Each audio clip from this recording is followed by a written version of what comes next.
જય શ્રી કૃષ્ણ મિત્રો, આજે આપણે વાત કરી છે વીરજી વોરાની। ભારતમાં આજે મોટા ઉદ્યોગપતિઓની કોઈ કમી નથી। કરોડપતિઓની સંખ્યામાં દુનિયામાં ટોપ 3 દેશોમાંથી ભારત એક આવે છે। એક સમય એવો હતો જ્યારે ભારત પર મુગલોનું શાસન હતું। તે સમયે મુગલો સૌથી અમીર લોકો હતા, પરંતુ તેમ છતાં એક ભારતીય વ્યક્તિ હતી જેની પાસેથી મુગલો પણ લોન લેતા હતા। માનો કે ન માનો, પણ મિત્રો, આ વાત સત્ય અને હકીકત છે।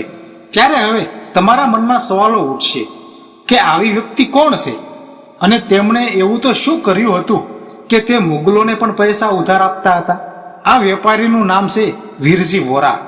ગુજરાતના સુરતમાં રહેતા વીરજી વોરા ભારતના ઇતિહાસમાં સૌથી ધનિક બિઝનેસમેન તરીકે ઓળખાય છે। તેમની સંપત્તિનો અંદાજ એ વાત ઉપરથી આવી લાગી શકે છે કે તેમણે તે સમયમાં ઘણા બધા ધનિક લોકોને અને મુગલોને પણ લોન આપી હતી। બ્રિટિશ ઈસ્ટ ઇન્ડિયા કંપનીના રેકોર્ડમાં તેમને સૌથી ધનિક ઉદ્યોગપતિ તરીકે વર્ણવવામાં આવ્યા છે। એવું કહેવાય છે કે 16મી સદીમાં તેમની સંપત્તિ લગભગ $8 મિલિયન હતી। વીરજી વોરા અંગ્રેજોમાં વેપારી રાજકુમાર તરીકે જાણીતા હતા।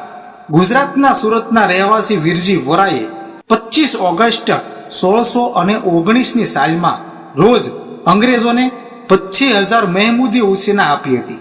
આ પછી 1630માં તેણે અંગ્રેજોને 50,000 રૂપિયાની લોન આપી હતી। રેકોર્ડ મુજબ 1635માં પણ તેમણે અંગ્રેજોને 20,000 રૂપિયાની લોન આપી હતી। ત્યારબાદ 1636માં તેણે 2 લાખ રૂપિયાની લોન આપી હતી। જ્યારે ઈસ્ટ ઇન્ડિયા કંપનીને આ લોનની જરૂર પડી ત્યારે પણ વીરજી વોરાએ લોન આપી હતી। વીરજી વોરા જથ્થાબંધ વેપારી હતા। તેણે ઘણી વસ્તુઓનો જથ્થાબંધ વેપાર કર્યો।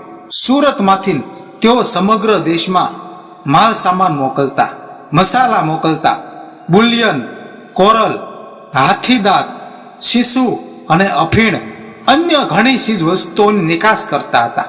તે એક વસ્તુ માટે પ્રખ્યાત હતા કે તેઓ જાણતા હતા કે વિશ્વના કોઈ પણ બજારમાં શું વેચી શકાય છે। 1590માં જન્મેલા વીરજી વોરાના વંશ અથવા પારિવારિક પૃષ્ઠભૂમિ વિશે બહુ ઓછા લોકો જાણે છે। તે અલગ અલગ જગ્યાએ અલગ અલગ ધર્મ સાથે જોડાયેલો ઇતિહાસ છે। તેમને મુસ્લિમ અને હિન્દુ અથવા જૈન કહેવામાં આવે છે। આ ઉપરાંત વીરજી વોરાના વિદેશી વેપારીઓ સાથે જ નહીં, પરંતુ તે સમયના મુગલ શાસકો સાથે પણ એના સારા સંબંધ હતા। બહુ મોટી વ્યક્તિ હતી મિત્રો।